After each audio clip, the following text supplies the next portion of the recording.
So, welcome to my Steam review of the game Kindergarten, a game that surprisingly slipped past the fandom phase of these games. The games I've reviewed so far have hit it big after Let's Players got their hands on it. Let's Players played it, sure, and people theorized about it, but this game didn't have nearly as big of an impact as any of the previous games. Even the least popular of the three still had a huge impact when it was initially released. This game, not so much. So far, we've had a game with a good story and excellent gameplay, a game with an excellent story and decent gameplay, and a game with a good story and no interesting gameplay.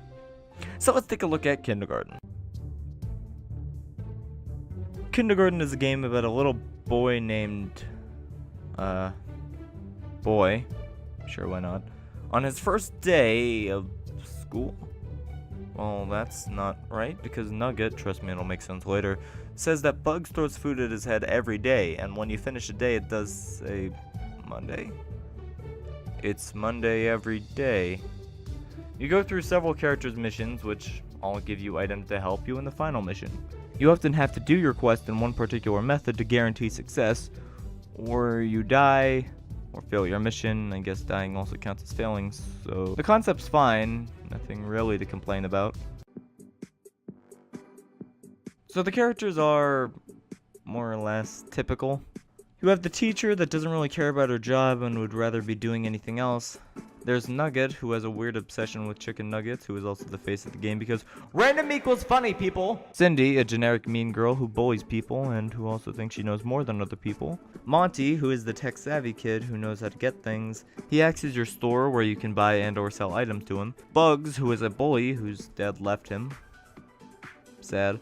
Jerome, the principal's son who has access to stuff like the principal's pass, etc. Lily, a girl who's desperate for answers about her missing brother. The principal, who has an itchy trigger finger, especially around you for whatever reason. The lunch lady, who serves slop. The hall monitor, who takes his job seriously sometimes and other times just forgets about it in order to get a cigarette. Finally, my personal favorite character, the janitor and his mop, which he named Mr. Sweepy. Now, after last episode's gameplay, you think I'd have something good to say about this game's gameplay, right? Well, it is a dialogue-heavy game, like the last game, but there's a lot of dialogue choices. I like being limited to only 5 actions per room. It adds a layer of difficulty to the puzzles throughout the game. The game has some interesting elements, but if you aren't fully prepared for every action you take, then you'll be forced to read the same dialogue over and over again. Similar to my problem with Undertale's gameplay, text is really difficult to skip. It'll happen a lot going through the same events again and again, making the game become really boring. The design of the game is alright. I'm not a fan of the character animations, although that could be because the character's constantly moving up and down, left to right. Like, calm down man, it's just a mop. Now, I would like to retract my statement from my Undertale video where I said, many games either have uninteresting music, some have no music at all, and others just have one track looping forever. Technically, there are multiple tracks in the game. However, my main concern was with the 154-second theme being played throughout the entire game, sans a couple select moments. So this game, unlike the past games, has only 2 endings. I'm going to go over every character's arc. I'm not going to give a step-by-step guide, just what each character does for us. I'll also be saying my thoughts on each character's mission. The teacher's mission gives us a lunch pass after we kill all of our classmates for her amusement, which is a fun mission after the first couple of failures.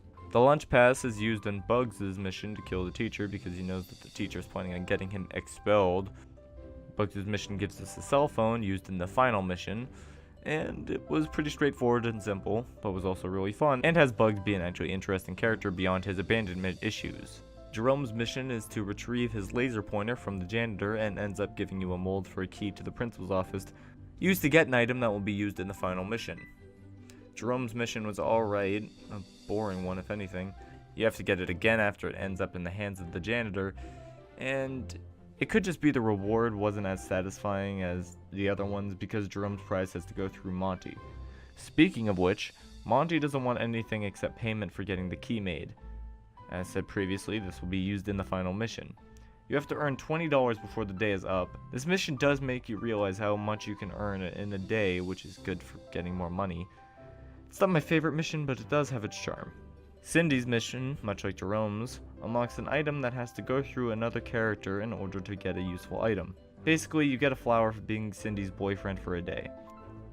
This mission was the worst of the bunch. It was so boring and you don't even get a worthwhile item out of it. Nugget's mission is actually plot relevant because he was friends with the missing child. You have to collect Nugget's 5 Nuggets of Friendship, which is surprisingly fun. Nugget gives you a note from the missing kid, Billy, which is the final item you need to play the final mission. Lily's mission requires the note, the key, and the cell phone. You help Lily uncover the mystery of the school, which, spoilers, has an underground testing facility to make pills out of children. One of those children happens to be Billy. You have to press some buttons in a certain order, and the principal gets killed by a mutation he created.